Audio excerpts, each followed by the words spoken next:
So the past couple weeks we've been asking this question, why is it so hard to live for God? And not just maybe the general choice, God or not, in terms of should I be a Christian. Most people in this room have made that choice. But as believers, live out that choice consistently, to live for God truly, completely, fully. Why is it so hard to do? And we said that the opposite of that is I choose to live for me.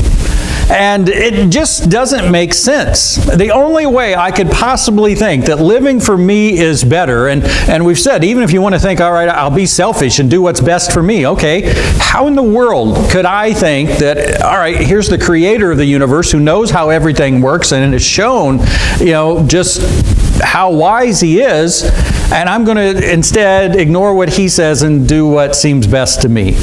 How does that make any sense at all? The only way it makes sense is if I don't truly understand and appreciate and see clearly who God is. My image of Him is distorted, and so when I weigh Him versus me, I end up looking pretty good because I don't see who He really is. And specifically, we've been saying there's two traits that come into play.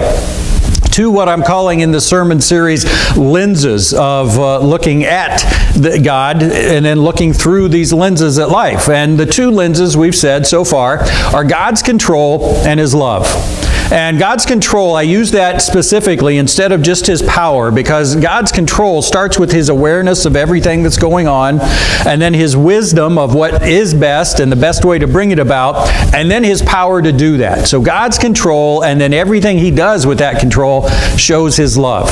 If I could just get those two, if I could see those clearly, I would see God so much more clearly. And then through that, Paul, we've looked at those two traits in Ephesians chapter 1 and chapter 3. Paul prays we would know God. We don't really know Him, and not just know about Him, but experience Him as He truly is, unless we experience this control and love. And Paul says he wants us to know that, so that Ephesians 3:19, as it says, that you may be filled with all the fullness of God. Imagine that, being to the place where I am filled up with God. Everything about me is God, is Christ. As we've seen this phrase, to live is Christ, Christ who is our life. That's just me. I want to get to that point. Don't you want to get to that point? Don't you agree that, wow, if that's what God intends and He's all wise and in control and He loves us, that must be the best thing. I want to get there. Well, we're going to continue that. I think we all want God to be enough. But the problem comes in that we want to see it first. God, I want to see that you're enough. I want to see that, following you, always best, but I'd like to see it in advance. Let me know just how exactly it's going to be, how exactly it's going to work out when I am filled up with you, when I am following you and completely and totally. Let me see how that's going to work out, and then I'll do it. Well, you can probably sense the problem with that, right? See how that's going to work out? That's the very opposite of faith.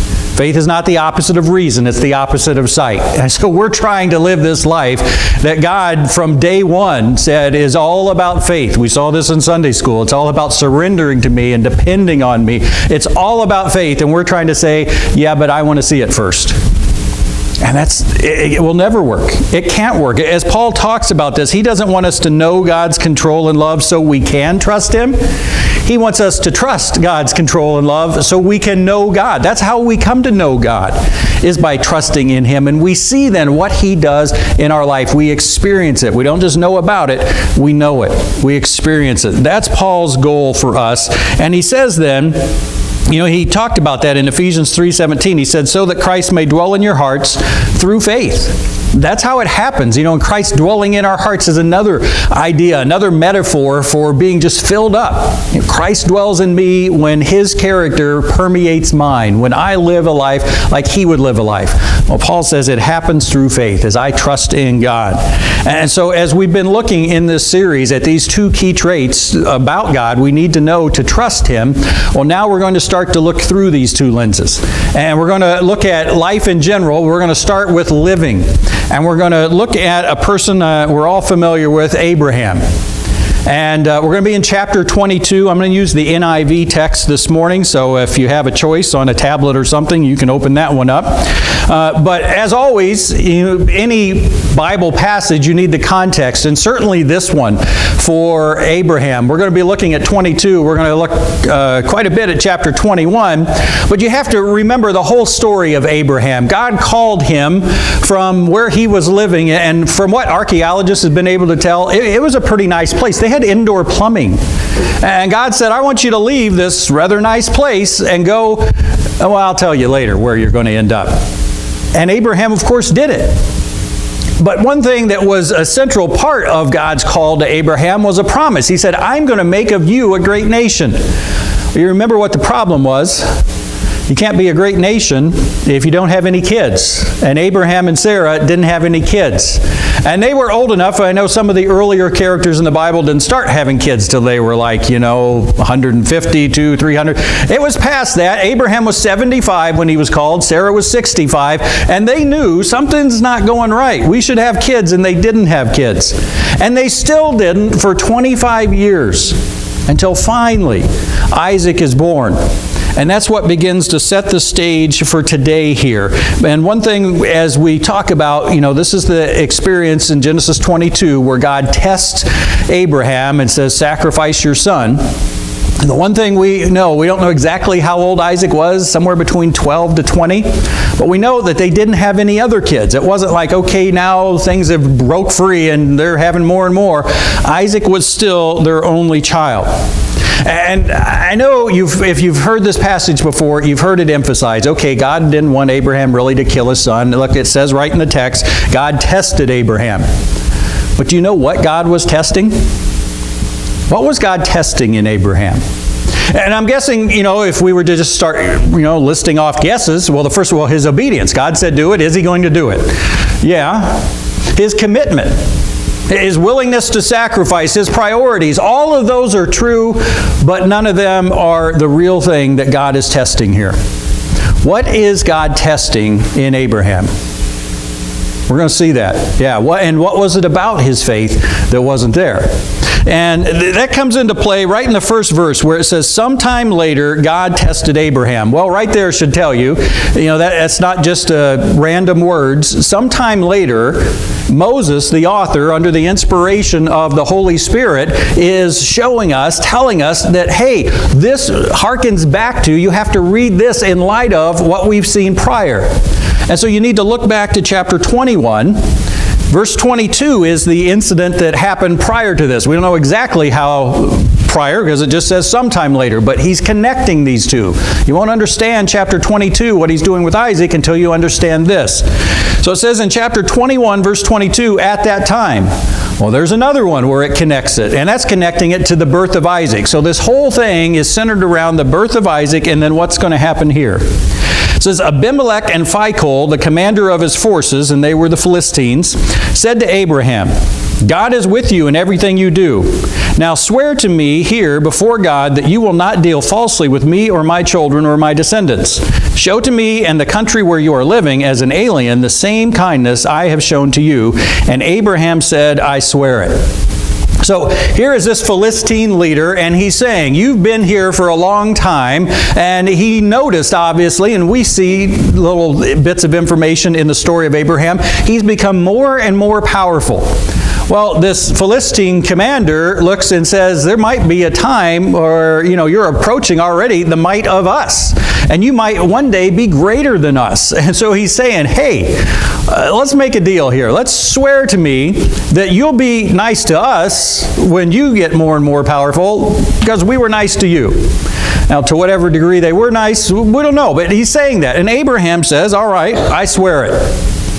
Verse 25, then Abraham complained to Abimelech about a well of water that Abimelech's servants had seized.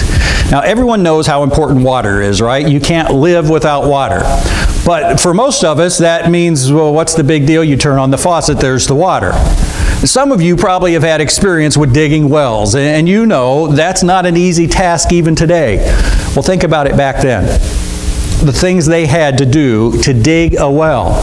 It was extremely valuable. And Abraham is saying, I dug this well, and your servant seized it. And so Abimelech said, I don't know who has done this. You did not tell me. I heard about it only today. Doesn't sound like he's really stepping up to the plate there.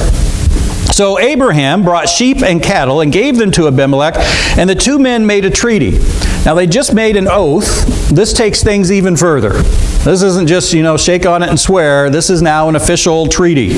Abraham set apart 7 ewe lambs from the flock, and Abimelech asked Abraham, what is the meaning of these 7 ewe lambs you have set apart by themselves? He replied, accept these 7 lambs from my hand as a witness that I dug this well. So that place was called Beersheba because the two men swore an oath there. After the treaty had been made at Beersheba, Abimelech and Phicol, the commander of his forces, returned to the land of the Philistines. Abraham planted a tamarisk tree in Beersheba, and there he called upon the name of the Lord, the eternal God. And Abraham stayed in the land of the Philistines for a long time. Now, that phrase, called upon the name of the Lord, it's an idiom, and it's expression. Maybe you've heard. It refers to corporate worship.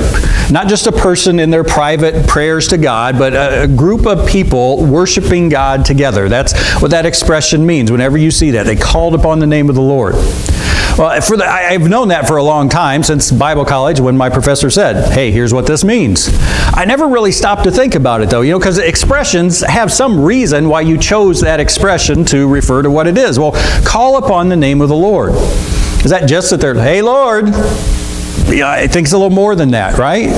Especially in the sense that the name of a person and the name of God in that culture, it wasn't just the name they were referred to by, it's the description of their character. And to call on, it's not just call out, hey God, it's to call on. What's it mean to call on someone? Sometimes it means to pay them a visit, which I suppose there's an element of that. But you also call out to someone when you need them. And so worship, the very essence of it, is acknowledging our dependence on God. Calling on God. God, I need you, your character, your strength, your wisdom, everything about you. I need you. I depend on you. That's the essence of worship. Well, what's interesting is Abraham does that right after he's just made this treaty. He swore an oath and then made a treaty with Abimelech. And what I got from that, and it's definitely as you look at, and it's the way you reflect on a passage of Scripture, is you get an idea, and all right, does it fit what we know in general? Well, my thought was Abraham was sort of hedging his bets with Abimelech. Not with Abimelech, but by making that treaty. Like, I trust in God. It would be good to have Abimelech on my side too. Have everything with him all settled away. So I've got another resource here. And that is what we've seen about Abraham his entire life. From the time God calls him, it's so amazing. He leaves his land with indoor plumbing, remember? And goes out not knowing where he's going. But remember what happens when he gets in Canaan? There's a famine, and his first reaction is, let's go down to Egypt because there'll be water there. I trust God, but I trust in the Nile River too. And that led to trouble. God said, you're going to have a child. Well, Abraham trusted God, and he said, hey, God, how about I adopt my servant? That'd be a good way to do it too. And God said, no. He trusted God, but later Sarai says, hey, have a child with my handmaid, and he doesn't stop to ask God and causes all kinds of trouble. He takes 2 trips with Sarah, and you remember, he lies about her. Trust God, but also my clever plan so people don't know this beautiful woman here is my wife, and I get killed for her. His whole life, he's had this habit of trusting in God and something else. That's what was happening here.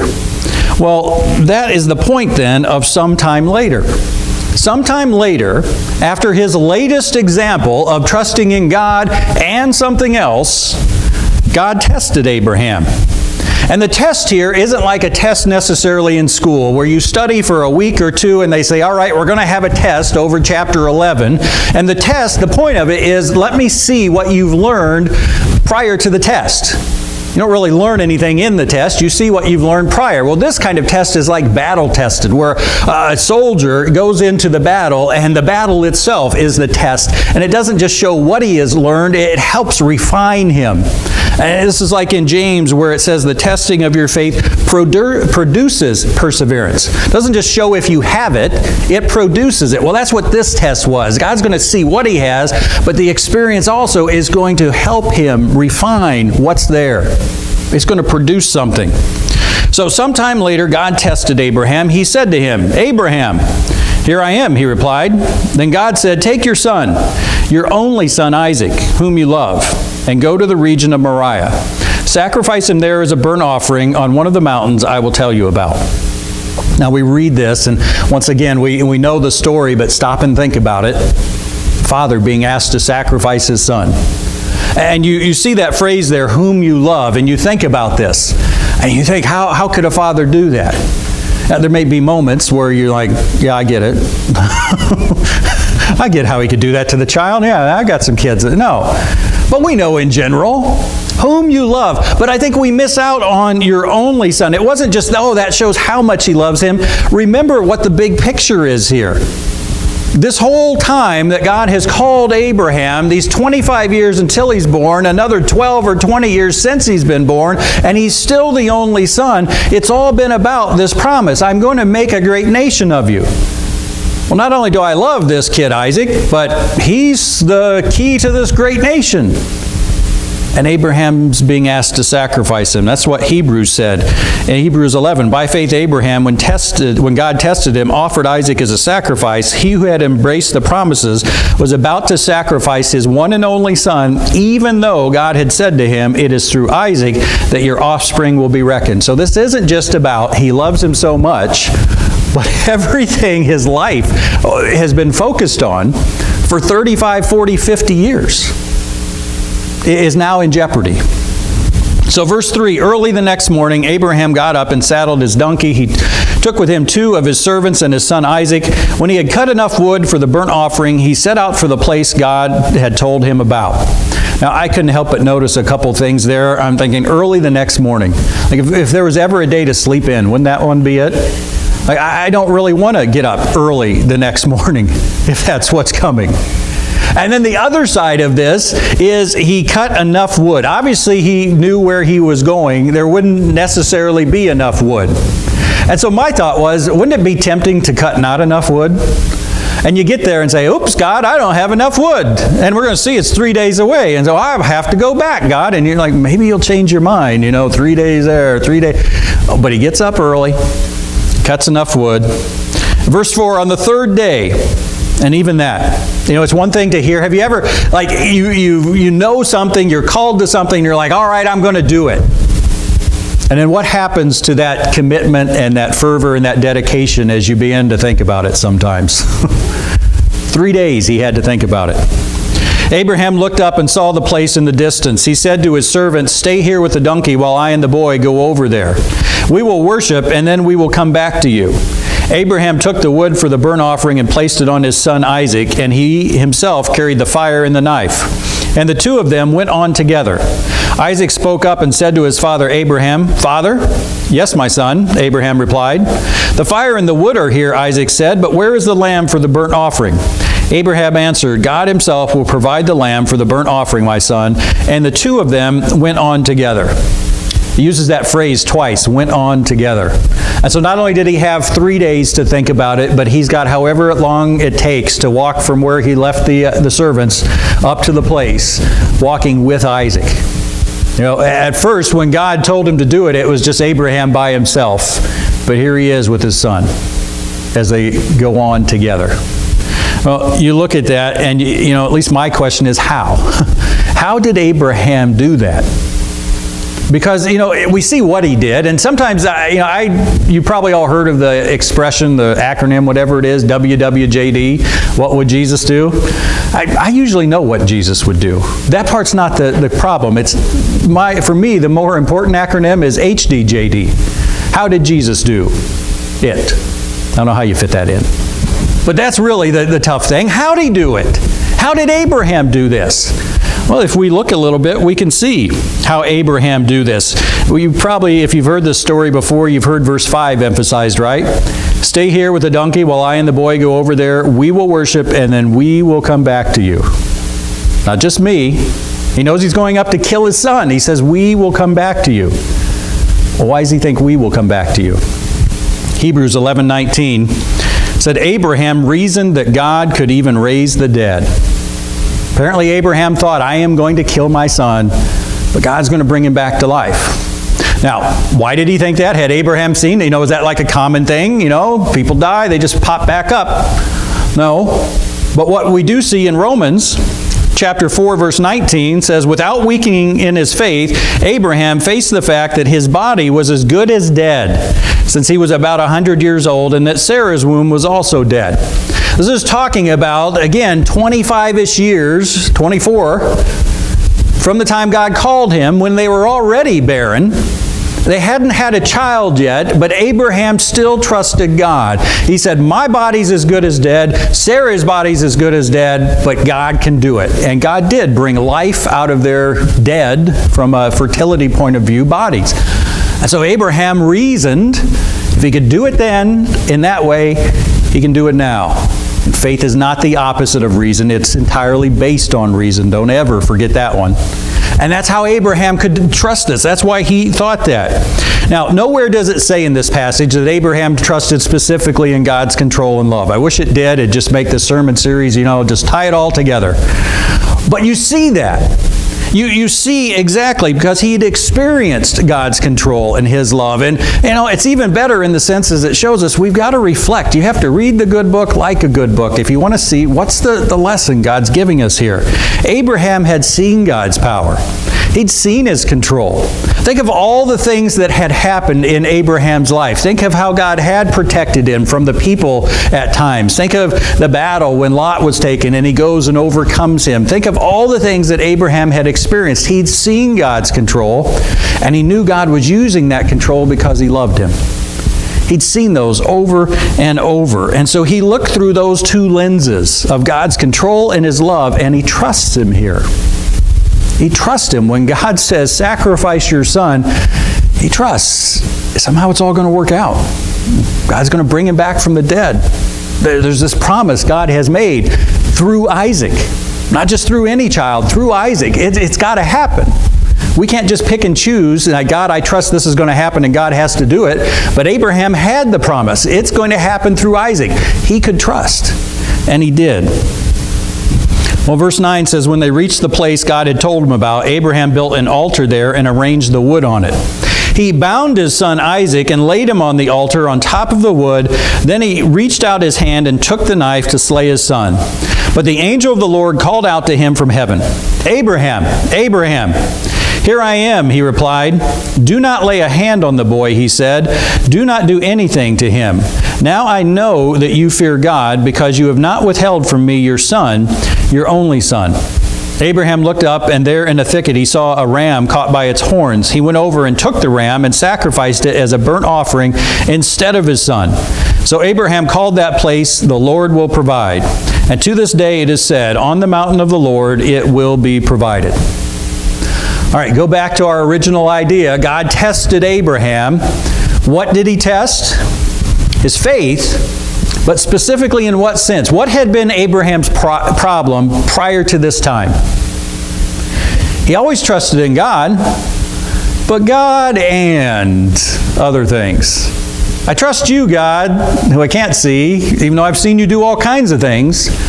I also trust in this that I can see, the Nile River and Abimelech and maybe Eliezer or Hagar. I trust those too. Just like to hedge my bets in case things don't exactly work out with you. Yeah. That's what Abraham's problem was. So what did God do? He tested him. Not just to see what was there, but to refine him. And how did he do it? He put Abraham in a situation where there was no and. What is there? He knows I'm being called to sacrifice my son. Oh, well, I can count on medical technology at the time. You can't count on that now. You can't bring someone back to dead even from the death, even now. let alone then. What was it? He had nothing else. He had no and. God put him in that situation and said, will you do the toughest thing I can ask you to do by trusting in me, even though there's no and? Can you finally get to this point? And you know what? After this point with Abraham, we never see, it doesn't mean he lived a perfect, sinless life, but we never see him trust in something else in addition to God again after this. Like he finally got it. God wanted him to get it. God needed him to get it. Abraham played this critical role in, as we said in Sunday school, that key Genesis 3:15 promise. God says, I'm going to fix this. I'm going to restore this relationship. Everything needed to happen. This needed to happen. Abraham, this leader, father of the great nation, couldn't be a person who trusted in God and. Abraham's known as the father of the faith. But God says, that's not faith. I can't have that. And so God tested him. Well, we all need to now ask the question, okay, do I trust in God? And we're probably all real tempted. Well, of course I trust in God. I'm here. I'm a Christian. Yeah. Or do I really trust in God and? Yeah, it's certainly God, but God and. There's other things that when it comes to the biggest issues in life, I say I trust in God, I have to, I'm a Christian, that's the right answer. We all know the right answers. But does my life show that I trust in God and? You know, think about some of these situations. When it comes to, the big needs of life, my satisfaction. What is it that brings me, satisfied? Like, I'm satisfied. It doesn't mean I'm just, full. I've had enough to eat, although that's the idea. Other than hungry. Like, there's just not enough. I'm still hungry. I still want more. Well, when it comes to life in general, am I satisfied? Do I trust in God to satisfy me, or God and, these certain possessions, the things that I have? Maybe this one possession that's just, God, I couldn't imagine life without this. I've got to build a nice pair of speakers, and I was listening to it this week, and I wasn't even particular. There's times, and you guys, it's probably, like I sit down to listen to music. Like, that's what I have, a chair centered in front of the speakers, and I spend time doing that. But this time I was working on the sermon or something, and I just had the music on, and all of a sudden, just the dynamic of this guitar pluck, it sounded like it was in the room. I'm like, wow, I love these speakers. Would I be satisfied if I didn't have those speakers? What if I had to listen to music through Bose speakers or something, or Beats headphones? And I know some of you all have those, that's why I threw it in. Trust me, they're so much better. You don't even know. Would I be satisfied? And I'm joking about that. What if I couldn't listen to music? What if I lost my hearing? Could I be satisfied in life if I didn't have my hearing? Think about the thing that really gets to you. Could you be satisfied in life? What about without some certain hobbies? Lord God, I love doing this so much. I just can't imagine if I wasn't able to do this. What about health and wealth? And again, not like perfect, but God, if I didn't have this basic level of health or basic level of financial stability, I just couldn't be satisfied. Now, we don't want to say that, but if I really think about it, do I trust in God and something for my satisfaction? Do I trust in God and something for my significance? This is what fulfills me. I have meaning in life because of God. Well, and the position I've achieved, in my career. That, if I didn't have that, if I didn't have the respect that goes along with that, I just can't even imagine if I had, if I had to do this job, if I didn't have this, I wouldn't have that sense of significance. If I hadn't done this, if I didn't have that recognition. What about my security? Who do I trust in for my security? We all want to say God, but is it really God in my bank account? I know God's going to provide. How do I know? Well, if He doesn't, I've got this much in savings. I've got these things I could sell off. I trust in God and my retirement account. All right, what about the security to even see things come about? As I try to, I take steps of faith, but it's not really a step of faith because I know if God doesn't stop my foot right here, well, I'm just going to go down 4 inches. Not a real big deal. So I trust in God and the fact I can handle 4 inches. If God didn't come through and have me walk on air right there, I was going to be okay. Are there situations in our life? Hey, God, I trust in you. And what's the worst that can happen if you don't come through? That's God and it's so easy to do that. We know we should trust in God because that's the Christian thing. But I look and I see and sight says, you better make sure. What if things don't work out the way you want with God?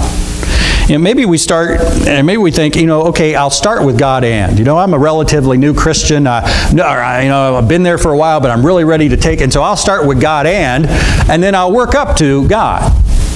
Sort of makes sense, right? Take the training wheels off later on. Well, the problem is, as Paul said, you can't know God until you trust God. And you aren't trusting God until you trust God, not God and. I'll never get to the point, I'll never grow because I'll never know who He is if I don't trust Him. If I trust in God and then things work out, well, I know that God and works. I don't know God works. I don't know that He's trustworthy. I know God and is trustworthy. I've got to do it. I can't start with that. And the thing to realize here that I think that passage before really sets up, it's not only setting up with Abimelech in that Abraham trusted in God but you remember what he did right after making the oath and then the treaty? He called on the name of the Lord. He worshiped God. So, what that's getting at, in my opinion, as I look at it, it's saying Abraham thought that was just totally normal and totally okay. I can make this treaty, I can hedge my bets with Abimelech, and then I can call to God and say, God, I trust in you. And he didn't even see, really? If he had seen, what do we do when we know we've done something, we shouldn't? We don't really run to God, do we? And say, hey, I trust you so much. Hopefully we run to God and say, God, I'm sorry. But often if we're not ready for that, what do? We sort of stay away from God. I'll come back around and put my focus on you when I feel a little bit better about what I've done. Abraham, he didn't feel bad about making this arrangement with Abimelech. Right away, I'm going to call on God. I trust in you. And it's just showing that passage. No, you're not getting it, Abraham. You need to get it. And so sometime later, God helped him get it. That's what it's saying. God helped him get it. We might think that trusting in God and is okay. But the problem is, if we trust in God and, what are we really trusting in? It's the and. You can't really trust in God and. If there is something that I see that's included with God, and here's the way you know. If you've ever trusted in God and something, what happens when the and changes? If my sense of peace and lack of worry, if my sense of joy changes, when the and changes, what was I really trusting in? The and, because you know what? God didn't change. I had a time like this, and I use financial illustrations. I think God uses them in our life because they're so tangible. They're like, here's dollars and cents, here's numbers. You learn it here, you can apply it then to things that are less objective, like relationships and things like that. And so God teaches lessons through finances. And I remember once, it was a time where Lisa and I, we weren't doing as well as other times when we've done real well, and we got a tax return back, and it was pretty big. And so I'm trusting in God. But I also knew we had a big chunk of money in the bank now because of that tax return. Well, all of a sudden, and I forget the details, but like some expenses came up, and that chunk of money in the bank went down by half. And you know what? You would think, at least mathematically, my sense of peace should at least be half, right? Like if I got half the money, I should have half the peace. But when I had half the money, I had like 1% of the peace. Whoa, it can go that fast? What happened? And I realized I wasn't trusting in God and that. I was trusting in the bank account because nothing had changed with God. It wasn't like, well, boy, I'm worried now. God's a little off his game. He's sick. He's got this flu. It's pretty bad this year. No, nothing changed with God. When things changed with me, it showed I wasn't trusting in God and I was trusting in the and. I just knew I'm supposed to say God because I'm not just a Christian. I'm a preacher. I better say it, right? I don't trust in God and if I trust in and. It has to be him or it's not him. That's what God realized with Abraham. It's what he realizes with us. And so why will God do this? Why does God care? Like, you trust in me and something else, that's better than nothing, right? No, it is nothing. And we will miss out on the fullness of God. That time when my bank account went down by half and my peace went down by 99%, I wasn't experiencing the fullness of God. I wasn't filled up with Him and the peace that should have brought. God says, I don't want that for anyone. I'm not doing this because I'm angry at you. I'm doing this because you're missing out. Trust me. Trust me. Well, verse 12 says, now I know that you fear God instead of you fear God and Abimelech. You fear God and whatever it is. You know, I fear these things that are bigger, more powerful than me. It says, now I know that you fear God and God alone. Because of that, verse 15, the angel of the Lord called to Abraham from heaven a second time and said, I swear by myself, and this is one of the verses that tell us this angel of the Lord seems to be the second person of the Trinity, the Son who would become Jesus.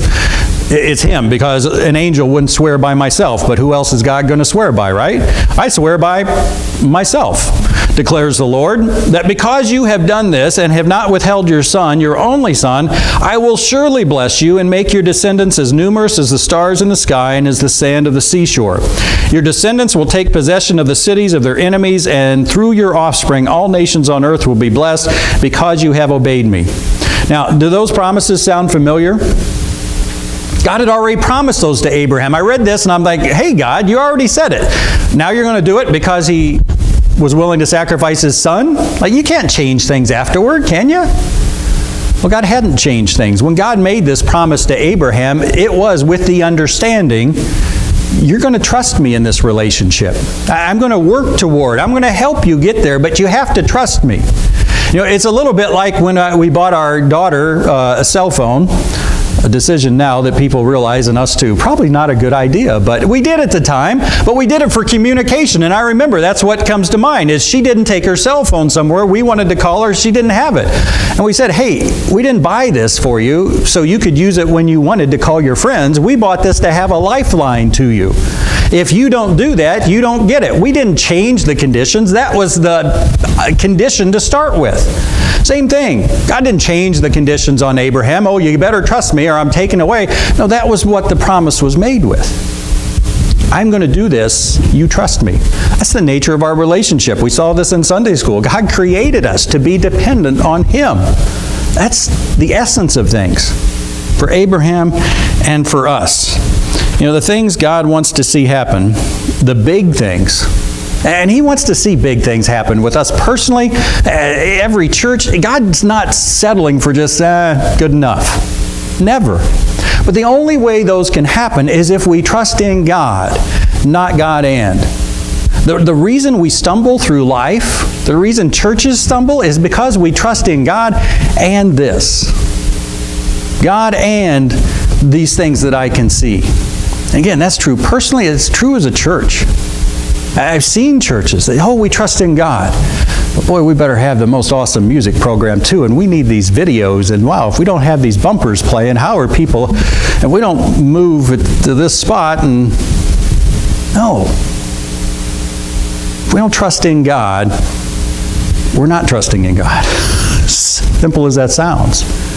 And God's He won't be able to do the things He wants to do. He's not just mad saying, I'm not going to do it. I can't. God's saying that's the DNA of life as a believer. If you're not doing it, I can't live out what I want to do in your life and as a church. Well, how do we get there? Like, all right, I'm pretty convinced I want to be there. How about you?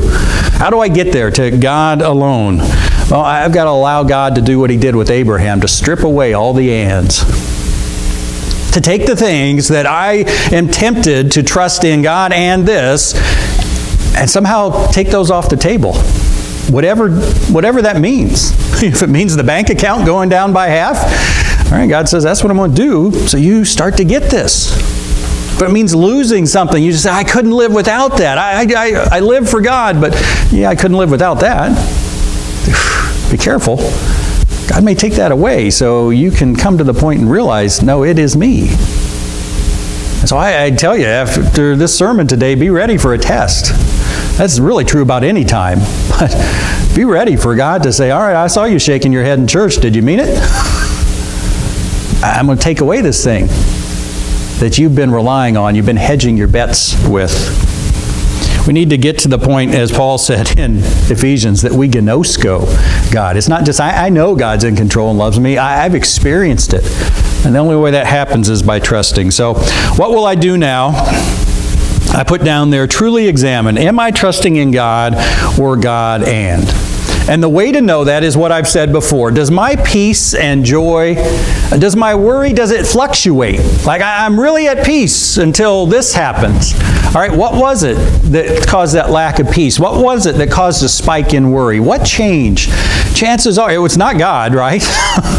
So chances are, whatever caused that, that's what I'm trusting in, the and. Look and see what that is. What do I need to change? Well, what will it look like? My wife likes to add this one. Okay, when I live this way, what will it look like? And I didn't read verse 19 yet. It says, Then Abraham returned to his servants, and they set off together to Beersheba, and Abraham stayed in Beersheba. You know, he was going to be in Beersheba for a while no matter what. If this had happened, if he had obeyed God, if he had disobeyed God, don't you think his stay, though, in Beersheba was a lot different because of this than if God had said, sacrifice your son, and he said, no way, not willing to? He'd be in Beersheba either way, but boy, it'd be a different stay, wouldn't it? Same thing for us. We're here for a while. Here on earth, here in this life. I can choose. Is it going to be a life that's impacted by trusting God or impacted by not trusting Him? It's going to be one or the other. I want to live this life in a way that's impacted by trusting God. I want to see what that is. I want to experience that. I want that for everyone I meet as well. And then, by the way, and this struck me more when I was preparing the sermon the first time, when I was doing this series, okay, we'll look at God's control and God's love, and then looking at living, that's going to be mainly about obeying. And I just didn't really have too much time for it as we looked at this. It was mainly focused on faith. Because the fact is, if I trust God, I'll obey God. How was Abraham able to obey God? Because he trusted Him. We'll never obey if we don't trust. Every obedience decision, should I do the right thing or not? Should I do this wrong thing or not? It really comes down to, I trust God, that He knows best, that His way is best. Even if I can see it might be a little harder obeying God, it might be a little less comfortable obeying God, do I trust Him, that it's truly best? And if I trust He's in control and loves me, then as I'm living, I'm going to obey Him. But I got to trust Him first. Well, that's a lot to chew on, right? I know I've preached this sermon before. And still I go over it and like, wow, God, it's to live this out. And here we are, and I challenge you, take this time as we get ready to have our hymn of invitation to make a commitment. God, I'm going to do this specifically to live this out in my life. I want to see You. I want to trust You. I want a life that doesn't go up and down with the situation.